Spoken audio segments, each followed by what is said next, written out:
Hello friends, this is अभिनव। और हमने last video में लाइट चैप्टर ख़त्म कर दिया था। उसमें हमने रिफ्लेक्शन, रिफ्रैक्शन और उन पे बेस्ड कुछ फेनोमेना देखे थे और उनके न्यूमेरिकल्स भी देखे थे। अब हम हमारा नया चैप्टर स्टार्ट करते हैं, which is electricity and electric current.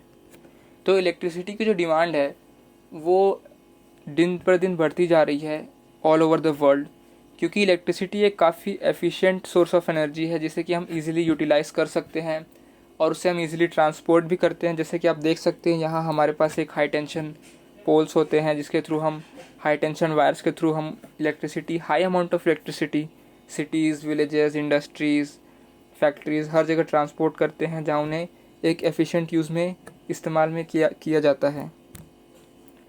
और फिर हम इलेक्ट्रिसिटी को अलग अलग मशीन जैसे कि मोटर्स और डोमेस्टिक अप्लायंसेस, रेफ्रिजरेटर, अलग अलग जगहों में, इंडस्ट्रीज़ में भी, इंडस्ट्रियल मशीन्स में, उन जगहों में इस्तेमाल करते हैं।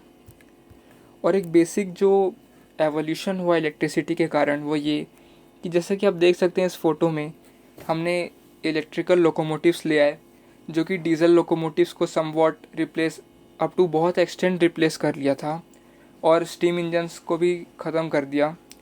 तो एक तौर पर जो इलेक्ट्रिसिटी थी, इलेक्ट्रिसिटी का जो यूटिलाइजेशन था, उससे हमारे जो नॉन रिन्यूएबल सोर्सेज हैं, फॉसिल फ्यूल्स हैं, कोल्स, डीजल, ये सब धीरे धीरे सेव होते गए। इनके जो यूटिलाइजेशन है वो कम होता गया और ये एक बहुत बड़ा एडवांटेज था इलेक्ट्रिसिटी के यूटिलाइजेशन का इन द नॉर्मल वर्ल्ड। तो अब हमें इसी इलेक्ट्रिसिटी को डिस्कस करना है। तो स्टार्ट करते हैं with the first topic, that is electric current. तो इलेक्ट्रिक करंट बेसिकली क्या होता है, जैसे कि वाटर अगर किसी स्ट्रीम में, रिवर में फ़्लो होता है तो हम उसे वाटर करंट बोलते हैं। अगर वो वाटर किसी एक पर्टिकुलर डायरेक्शन में फ़्लो हो रहा है तो हम उसे वाटर करंट बोलते हैं। सिमिलरली अगर एयर विंड के फॉर्म में इधर उधर फ़्लो हो रही है तो हम उसे एयर करंट्स बोलते हैं। उसी तरह अगर किसी सब्सटेंस या कहीं भी चार्जेस एक डायरेक्शन में फ़्लो हो रही हैं, बहुत सारी चार्जेस, तो हम उसे इलेक्ट्रिक करंट के नाम से जानते हैं। तो इलेक्ट्रिक करंट एक तौर पर चार्जेस के फ़्लो को सिग्निफाई करता है। और मेटल्स में ये सबसे ज़्यादा इजीली फ़्लो होते हैं चार्जेस। ऐसा इसलिए क्योंकि मेटल्स जो होते हैं उनके पास, जैसे कि आपने केमिस्ट्री में पढ़ा था, उनके पास इलेक्ट्रोपॉजिटिव नेचर होता है, यानी वो इलेक्ट्रॉन्स डोनेट करके खुद एक पॉजिटिव चार्ज एक्वायर करने का टेंडेंसी होता है उनमें।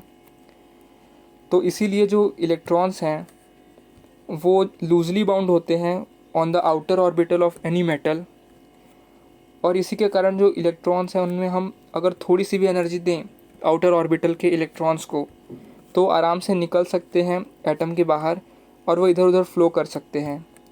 और ऐसे इलेक्ट्रॉन्स जो कि एक मेटल के अंदर होते हैं जिसे कि हम इजीली निकाल सकते हैं, उसे हम कहते हैं फ्री इलेक्ट्रॉन्स। यानी वो इलेक्ट्रॉन्स फ्री होते हैं, वो आराम से मेटल से बाहर निकल के इधर उधर फ्लो कर सकते हैं irrespective of the nuclear force acting on them. और यही वजह है कि क्योंकि मेटल्स के पास बहुत सारे फ्री इलेक्ट्रॉन्स होते हैं, इसलिए वो बहुत ही ईजिली चार्जेस को कंडक्ट करते हैं या फ्लो होने देते हैं।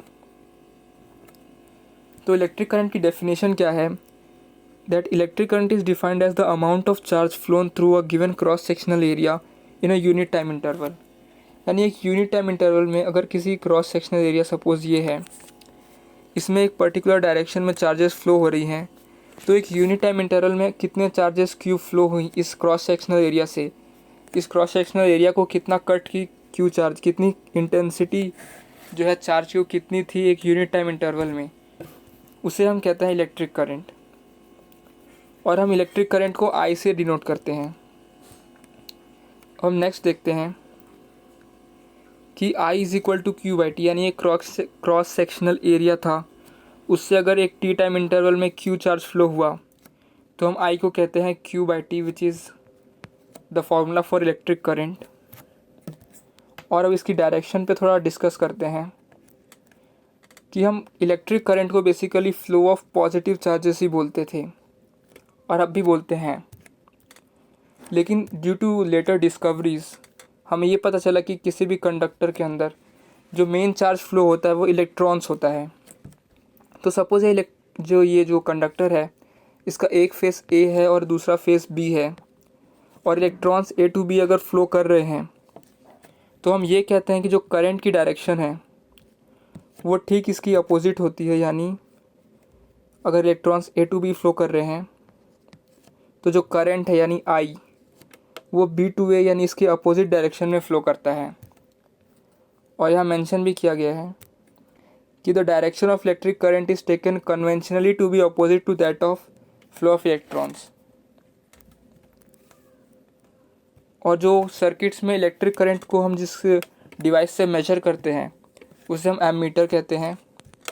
और इलेक्ट्रिक करंट का जैसे यूनिट होता है कूलम पर सेकंड, जैसे कि आप देख सकते हैं चार्ज का यूनिट कूलम होता है, टाइम का यूनिट सेकंड होता है। तो इलेक्ट्रिक करंट की जो यूनिट होती है कूलम पर सेकंड, और उसे हम एम्पियर से भी डिनोट करते हैं ए। और इलेक्ट्रिक करंट को हम किसी भी, जैसे ये है एक बैटरी और ये हमारे पास एक बल्ब हो गया, तो हम जो करंट है जो हम इसमें मेजर करते हैं उसको एक एमीटर के थ्रू मेजर करते हैं और हम उसे इसके साथ सीरीज़ में लगाते हैं एमीटर को, और इससे थ्रू हमें करंट मिल जाता है कि सर्किट में कितना करंट फ्लो हो रहा है। तो ये हो गया करंट के बारे में डिस्कशन। अब हम देखते हैं एक क्वेश्चन जो कि करंट पे बेस्ड है। कह रहा है कि a current of 0.5 ampere is drawn from by the filament of a electric bulb for 10 minutes. यानी आई दे रखा है 0.5 एम्पियर और हमें टाइम दे रखा है t is equal to 10 minutes या 600 सेकेंड्स। फिर पूछ रहा है कि find the amount of electric charge that flows through the circuit, यानी कितना चार्ज क्यू फ्लो हो रहा है सर्किट के थ्रू इस गिवन टाइम इंटरवल में। तो जैसे कि Q is equal to I T मिल जाता है हमें फॉर्मूला से, तो ये होगा 0.5 into 600 which is equal to 300 coulombs. Unit mention करना मत भूलिएगा, यूनिट का बहुत ही रोल है किसी भी फिजिकल क्वांटिटी को मेंशन करने में। तो यूनिट मेंशन करना ज़रूरी है which is in this case coulomb.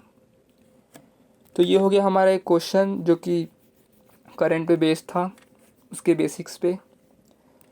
अब हम एक इम्पॉर्टेंट टॉपिक डिस्कस करते हैं which is electric potential and potential difference. तो इसका डेफिनेशन क्या है? The work done to bring a unit positive charge from infinity to a fix point in the presence of any charges around its field is called electric potential due to the charges at that point. यानी suppose हमारे पास एक कोई charge था Q का किसी एक जगह, ये Q पॉजिटिव चार्ज हो सकता है, नेगेटिव चार्ज हो सकता है। और हम चार्जेस का नेचर भी जानते हैं कि जो पॉजिटिव पॉजिटिव या नेगेटिव नेगेटिव होते हैं, अगर हम पॉजिटिव पॉजिटिव चार्ज को पास लाएं या नेगेटिव नेगेटिव चार्जेस को पास लाएं तो ये एक दूसरे को रिपेल करती हैं। वहीं अगर हम इनका अपोजिट करें यानी पॉजिटिव नेगेटिव या नेगेटिव पॉजिटिव लाएं तो ये एक दूसरे को अट्रैक्ट करती हैं एक दूसरे की तरफ। तो ये अट्रैक्टिव नेचर होता है अपोजिट चार्जेस का और रिपल्सिव नेचर होता है लाइक चार्जेस का। तो ये हो गया। अगर हमारे पास एक Q चार्ज है, पॉजिटिव चार्ज या नेगेटिव कुछ भी, और अगर हम इसका कोई पॉइंट लें रेफरेंस पॉइंट P जो कि जिस पे इसका इलेक्ट्रिक फील्ड जो है वो वर्क कर रहा है, यानी इसके बीच अगर इस कोई चार्ज लाए तो ये उसको रिपल्सिव नेचर शो कर सकता है या अट्रैक्टिव नेचर शो कर सकता है। तो अगर हम एक यूनिट पॉजिटिव चार्ज यानी 1 कूलम का चार्ज प्लस 1 कूलम का इनफाइनाइट यानी बहुत ही दूर से लेकर इसके फील्ड तक लेकर आए पॉइंट P पे, तो जो हमने वर्क किया यानी W का अमाउंट ऑफ वर्क जो हमने किया from infinite to a fix point P, इस चार्ज को यूनिट पॉजिटिव चार्ज 1 कूलम को लाने में, उसको हम कहते हैं potential at that point P। इसको V से रिप्रेजेंट करते हैं और V एट P। तो ये हो गया पोटेंशियल। अब हम एक टॉपिक देखते हैं जो कि पोटेंशियल डिफरेंस है। तो पोटेंशियल डिफरेंस ये कहता है कि the work done to move a unit positive charge from a one point to another in the presence of any electric field is called as potential difference due to the between the 2 points. यानी अगर कोई भी 2 points हैं P और Q और इन पर potential है VP और VQ, तो किसी भी चार्ज को जो यहाँ P पॉइंट से Q पॉइंट तक लाने में हमने वर्क किया, unit positive charge of +1 coulomb को P पॉइंट से Q पॉइंट में ले जाने में हमने वर्क किया, उसको हम पोटेंशियल डिफरेंस बोलते हैं VQP, which is equal to VQ potential at Q minus potential at P। और ये होता है वर्क डन यानी W, जो कि हमने इस 1 कूलम के चार्ज को P पॉइंट से Q पॉइंट में जाने में किया। और इसी को कहते हैं हम potential difference between the 2 points Q and P। तो ये एक डिस्कशन। अब एक इम्पॉर्टेंट बात जो कि बताना चाहता हूँ, सपोज़ हमारे पास कोई 2 पॉइंट्स हैं, एक A हो गया और एक B हो गया। A पर हमने कोई चार्ज रखा Q और इसका पोटेंशियल सपोज़ VA है और B पॉइंट का पोटेंशियल VB है, such that VA is greater then VB, यानी VA का जो पोटेंशियल है इन मैग्नीट्यूड वो ज़्यादा है एज़ कम्पेयर टू VB। तो जो हमारे पास जो Q चार्ज होगा वो ऑटोमेटिकली A से B पॉइंट में फ़्लो कर देगा। यानी जैसे कि हम जानते हैं कि अगर हमारे पास 2 टैंक्स हैं वाटर के,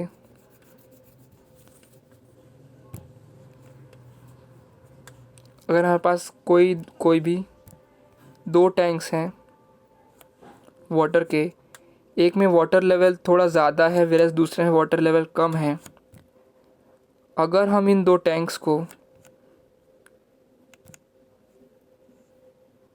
जोड़ दें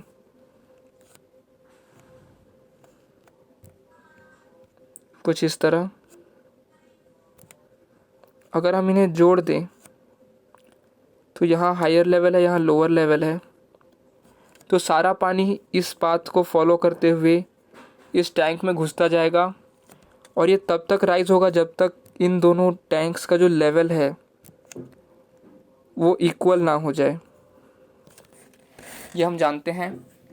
सेम केस जो होता है वो पोटेंशियल के केस में होता है कि अगर हमारे पास कोई पॉइंट है P जिस पे हायर पोटेंशियल है, वेरस कोई दूसरा पॉइंट है Q जिस पे लोअर पोटेंशियल है, और अगर हम इस पे कोई भी चार्जेस को रखें तो वो बहुत सारे अगर चार्जेस हैं हमारे P पॉइंट पे तो वो ऑटोमेटिकली Q पॉइंट पे डिपॉजिट होना चालू हो जाएंगे और इसका जो पोटेंशियल है वो बढ़ाते जाएंगे जब तक कि VP यानी पोटेंशियल एट P और पोटेंशियल एट Q इक्वल ना हो जाए। और यही रीज़न है फ्लो ऑफ चार्जेस का कि जो जैसे कि मैंने डिफ़ाइन किया था कि पोटेंशियल डिफरेंस यानी अगर VP और VQ इक्वल नहीं है तो डेफिनेटली इनके बीच कोई पोटेंशियल डिफरेंस होगा जो कि 0 के इक्वल नहीं होगा। तो जो पॉइंट्स हैं जो कि चार्जेस हैं यहाँ P पॉइंट पे वो डेफिनेटली Q पॉइंट पे रीच करेंगी और तब तक फ्लो करेंगी जब तक VP और VQ इक्वल ना हो जाए। यानी VP को कम करना की कोशिश करेंगी ये चार्जेस और VQ को बढ़ाने की कोशिश करेंगी। और यही रीज़न है फ्लो ऑफ चार्जेस का कि जब हमारे पास कोई भी 2 पॉइंट्स को अगर हम इक्वल पोटेंशियल में ना रखें, इक्वल एनर्जी लेवल्स में एक तौर पे कह सकते हैं, अगर हम इक्वल एनर्जी लेवल्स पे ना रखें तो जो चार्जेस होती है P किसी हायर पोटेंशियल पे वो हमेशा लोअर पोटेंशियल की तरफ मूव करती हैं। और यही एक बड़ा पॉइंट है कि चार्ज फ्लोज फ्रॉम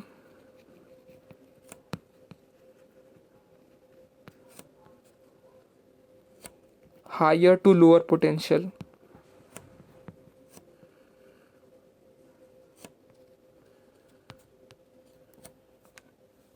और यही चीज़ हमारा करंट में काम आएगा। तो अब हम नेक्स्ट देखते हैं एक न्यूमेरिकल जो कि है।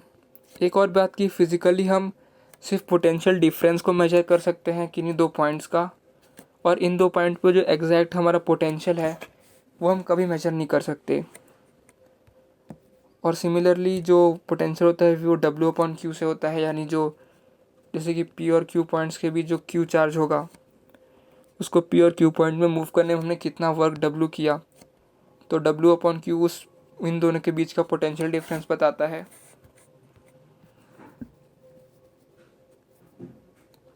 और फिर नेक्स्ट आता है यूनिट ऑफ पोटेंशियल जो कि है पोटेंशियल डिफरेंस का वोल्ट, वो होता है जूल पर कूलम। और इसी तरह 1 volt is equal to 1 joule per coulomb हमारे पास आ जाता है। नेक्स्ट की जो डिवाइस होता है जो कि पोटेंशियल डिफरेंस किन्हीं दो पॉइंट्स का सर्किट में मेजर करता है। सपोज़ ये कोई सर्किट है हमारे पास, एक बैटरी लगा दिया और इसमें मैंने एक बल्ब प्लेस कर दिया और यहाँ अगर मैंने एक वोल्ट मीटर रखा तो मैं इसे हमेशा पैरेलल में कनेक्ट करूँगा ताकि ये इन दोनों पॉइंट्स के बीच का पोटेंशियल डिफरेंस निकाल सके, और ये उतना ही पोटेंशियल डिफरेंस होगा जितना कि इस बल्ब के अक्रॉस बन रहा है थ्रू दिस बैटरी, और ये उसका पॉजिटिव टर्मिनल, उसका नेगेटिव टर्मिनल। करंट जैसे कि मैंने बताया था कि charges flows from higher to lower, तो यहाँ जो पॉजिटिव टर्मिनल है वो एक हायर पोटेंशियल होता है, तो करंट जो चार्जेस जो होंगी वो एक पॉजिटिव टर्मिनल से नेगेटिव टर्मिनल की तरफ फ्लो करेंगी, वेयरएज इलेक्ट्रॉन्स जो होंगी वो नेगेटिव टर्मिनल या जहाँ इलेक्ट्रॉन्स एक्सेस में हैं उससे पॉजिटिव टर्मिनल में फ्लो करेंगी, और ये करंट की कन्वेंशनल डायरेक्शन को भी सेटिस्फाई करता है। तो इतना सब कुछ हो गया हमारा पोटेंशियल डिफरेंस के बारे में। अब हम एक क्वेश्चन देखते हैं जो कि कह रहा है कि how much energy is given to 1 coulomb of charge passing through a 6 volt battery. यानी अगर हमने एक 6 वोल्ट की बैटरी ली,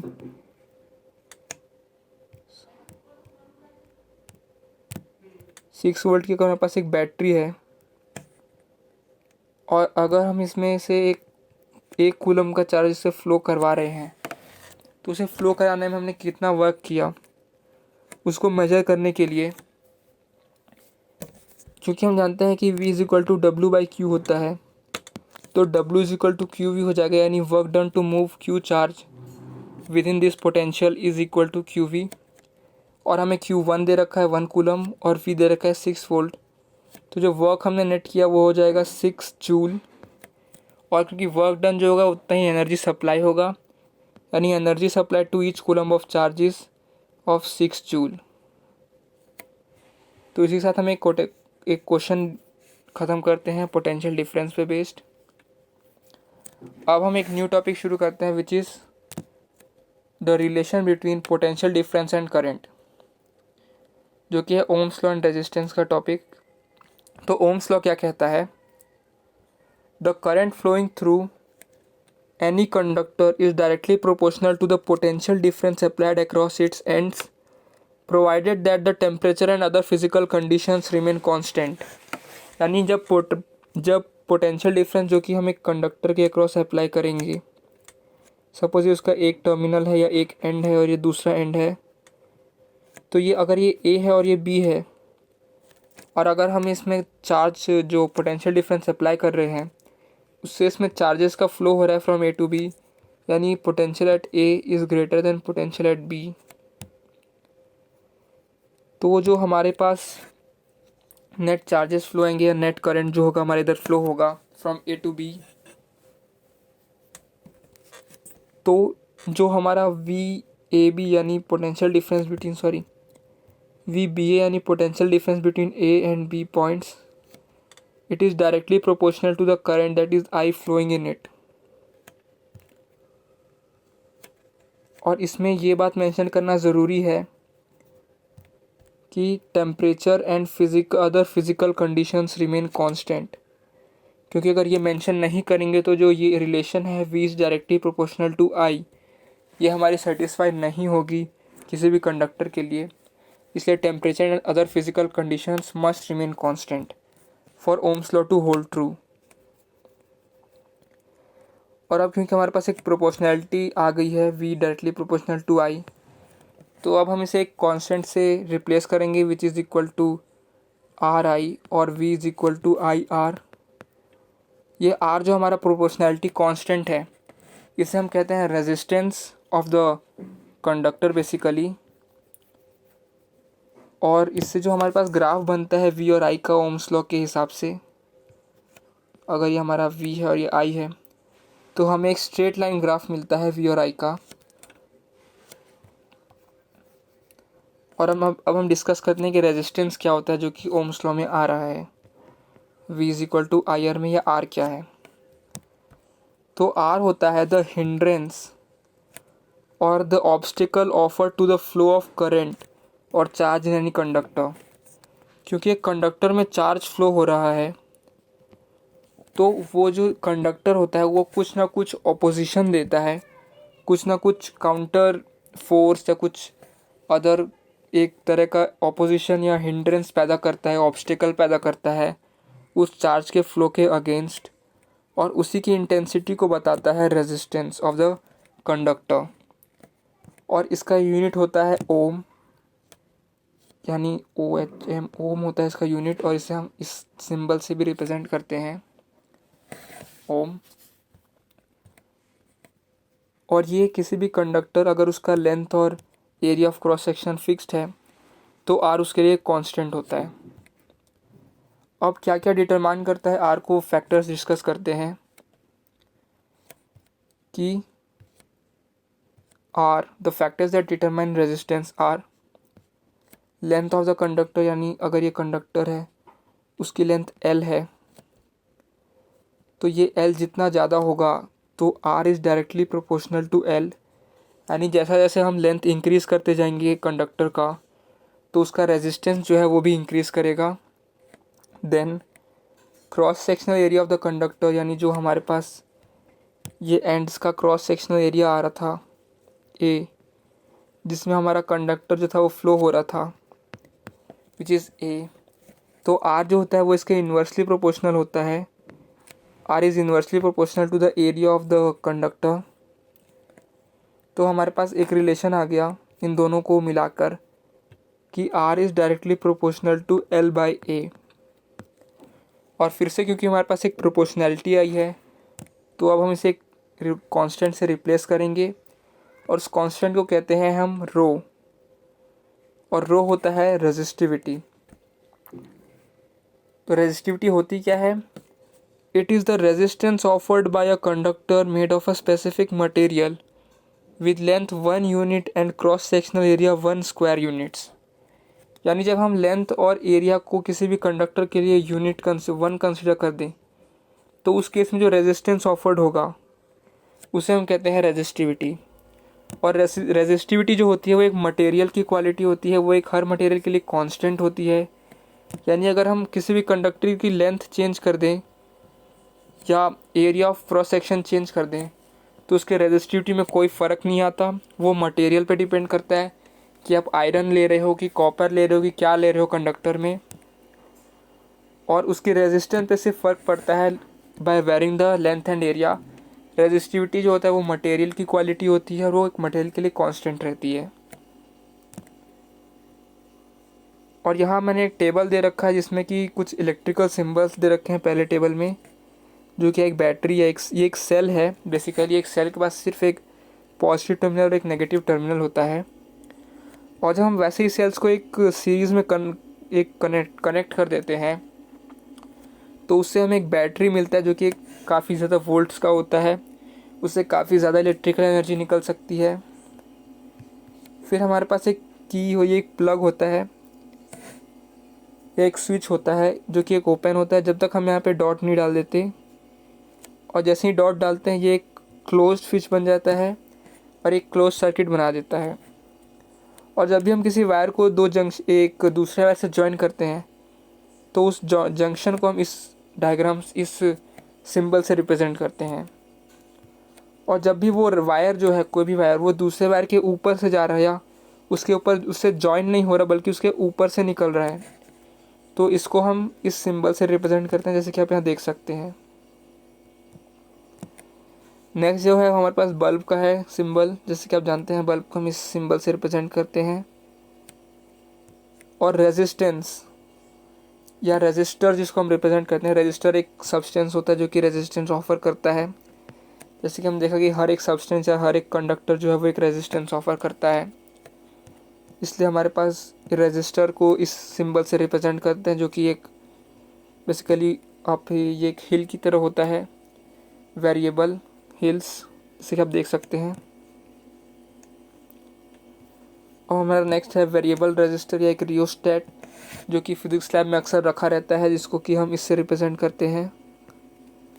और ये पॉइंटर ये बताता है कि हमारा कितना रेजिस्टेंस है, अगर ये इधर है या इधर है। इसको हम इससे बेसिकली इसी डायग्राम से रिप्रेजेंट करते हैं कुछ इस तरह। एक एरो देखिए जो कि बताता है कि इसका रेजिस्टेंस वेरिएबल है। नेक्स्ट एमीटर जो कि मैंने बता दिया था, जिसको हम इसी तरह रिप्रेजेंट करते हैं इस सिंबल से, और सिमिलरली एक वोल्ट मीटर को भी। तो ये हो गया कुछ सिंबल्स इलेक्ट्रिकल सर्किट्स को बनाने के लिए। नेक्स्ट है कि ये दूसरा टेबल दे रखा है जिसमें कि कुछ मटेरियल्स की जो रेजिस्टिविटी है for conductors, for alloys and for insulators वो दे रखी है। ये सब रेजिस्टिविटी अक्सर याद नहीं करना पड़ेगा आपको, क्योंकि ये सिर्फ कैलकुलेशन के बेसिस पे आपको न्यूमेरिकल्स में ऑलरेडी दे रखा होगा। क्या होगा, रो फॉर एनी कंडक्टर, जो कि कॉपर सिल्वर जो भी होगा उसके लिए दे रखा होगा, और आपको सिर्फ फार्मूला में अप्लाई करके रेजिस्टेंस या बाकी पैरामीटर्स निकालने हैं। नेक्स्ट जो है वो है हमारा टॉपिक कॉम्बिनेशन ऑफ रेजिस्टर्स। तो दो तरह के कॉम्बिनेशंस होते हैं, जैसे कि आप यहाँ देख सकते हैं। एक होता है सीरीज़ कॉम्बिनेशन ऑफ रेजिस्टर्स और दूसरा पैरेलल कॉम्बिनेशन ऑफ रेजिस्टर्स।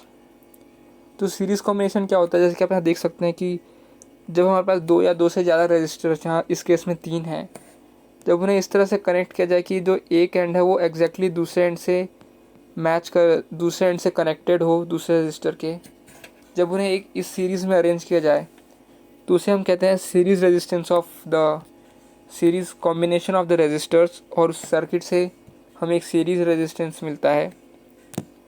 और जब हमारे पास एक पैरेलल कॉम्बिनेशन हो तो इस केस में क्या होता है कि जो एंड्स होते हैं रेजिस्टर के वो एक दूसरे से एग्जैक्ट कनेक्टेड रहते हैं।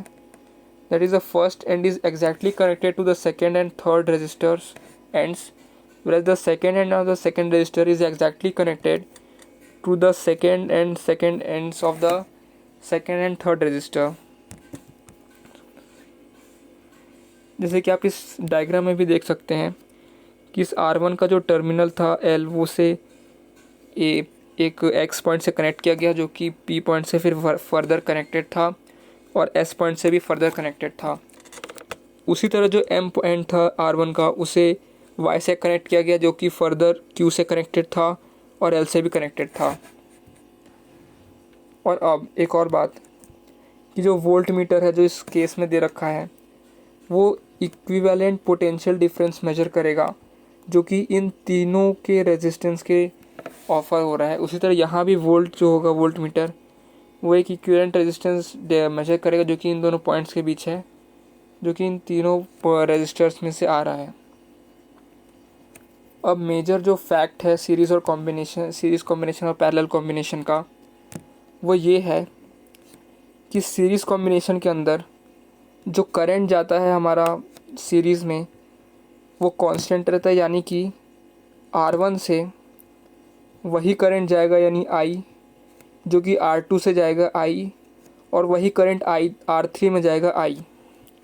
लेकिन जो पोटेंशियल डिफरेंस डेवलप होगा R1 के अक्रॉस I R1 का डेवलप होगा, वैसे ही R2 के अक्रॉस I R2 का डेवलप होगा, और वैसे ही R3 के अक्रॉस I R3 का डेवलप होगा by applying Ohm's law in each resistor.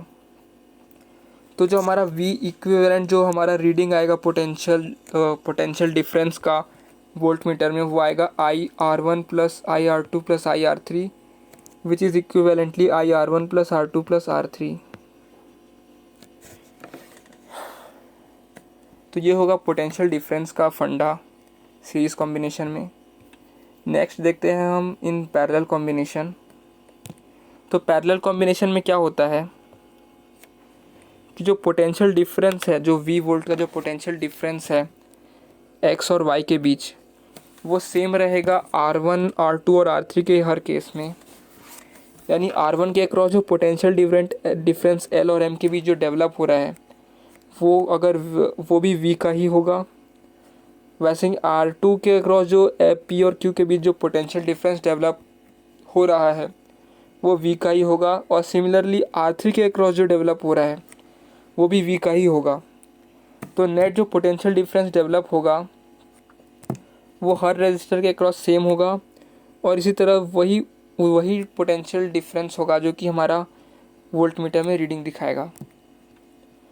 और बेसिक फैक्ट ये है कि इस केस में जो I आ रहा है जो कि हर रेजिस्टर में जा रहा है वो अलग अलग होगा, यानी इसमें I1 होगा, इसमें I2 होगा, इसमें I3 होगा। लेकिन I1 R1 is equal to I2R2 is equal to I3R3।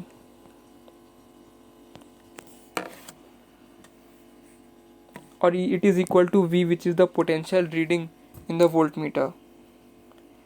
तो ये हो गया पैरेलल और सीरीज कॉम्बिनेशन ऑफ रेजिस्टर्स।